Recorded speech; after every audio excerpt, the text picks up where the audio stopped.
Hi అండి, hello, good morning. ఈరోజు మన ఇంట్లో బ్రేక్ఫాస్ట్ ఏమనుకుంటున్నారు? పోహా, అటుకులతో చేసినటువంటి పోహా.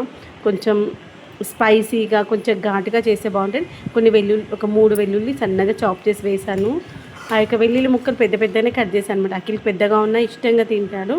అలా కొంచెం పెద్దగా ఉన్నప్పుడు మనం తింటూ ఉంటే ప్రతి బుక్కలోనూ ఆ యొక్క ఘాటునెస్ వచ్చిందనుకోండి. ఇప్పుడు సమ్మర్లో ఉండి మనం వర్షాకాలంలోకి వస్తున్నాం కదా, అప్పుడు వచ్చేటువంటి వర్షాలకి మనకు జలుబు, దగ్గు ఇవంటివి వస్తూ ఉంటాయి కదా, అలాంటి సమస్యలు రాకుండా ఉంటాయనేసి కొంచెం ఘాటుగా ఉంటుందని అలా వేస్తాను. ఈవినింగ్ టైంలో టీ పెట్టుకుంటేనేమో సొంటి పౌడర్ వేస్తాను అనమాట, చాలా మంచి.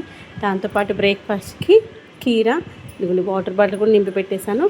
ఇదేమో మార్నింగ్ వెళ్ళేటప్పుడు తీసుకెళ్తాడు, అదేమో లంచ్ బాక్స్ ఇచ్చేటప్పుడు ఇస్తాను అనమాట. లంచ్ టయానికి ఇస్తాను, ఇప్పుడేమి ఇవ్వను. అందుకని ఇది కీరా కట్ చేసి ఇలా పొడుగున్న బాక్స్లో పెడతాను అనమాట. కీరా ఎందుకంటే అది వాటర్ రిలీజ్ చేసేటువంటి వెజిటేబుల్ కదా, మళ్ళీ సైడ్ పాకెట్లో పెట్టుకుంటారు. వాటర్ అనేటువంటి అటు ఇటు పడిపోకుండా ఉంటుంది. పొట్టిగా ఉన్న బాక్స్లు అనుకోండి, అవి సైడ్ పాకెట్లో పట్టవన్నమాట, వెడల్పు ఎక్కువగా వస్తుంది.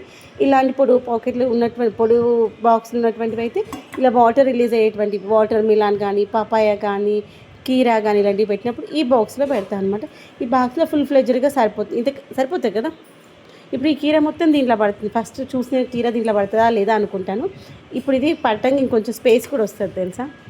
పిల్లలకి అయితే వీలైనంత వరకు వాటర్ ఉండేటువంటి వాటర్ రిలేటెడ్ వెజిటేబుల్స్ ఎక్కువగా, వాటర్ రిలేటెడ్ ఫ్రూట్స్ ఎక్కువగా ఇవ్వడానికి ఇష్టపడ్డామనుకొని మన బాడీలో వాటర్ కంటెంట్ అనేటువంటిది మంచి బ్యాలెన్స్ అవుతుంది. మన బాడీలో ఏమన్నా బ్యాడ్ కొలెస్ట్రాల్స్ అలాంటివి ఏమన్నా ఉన్నా పోయి మనకి జీర్ణక్రియ అనేటువంటి సులభంగా జరగడానికి ఉపయోగపడుతుంది. ఆరోగ్యంగా ఉండాలి అంటే ఆరోగ్యకరమైనటువంటి ఆహారం తీసుకోవాలి, దాంతోపాటు ఆరోగ్యకరమైనటువంటి ఆలోచనలు చేయాలి. Okay friends, bye.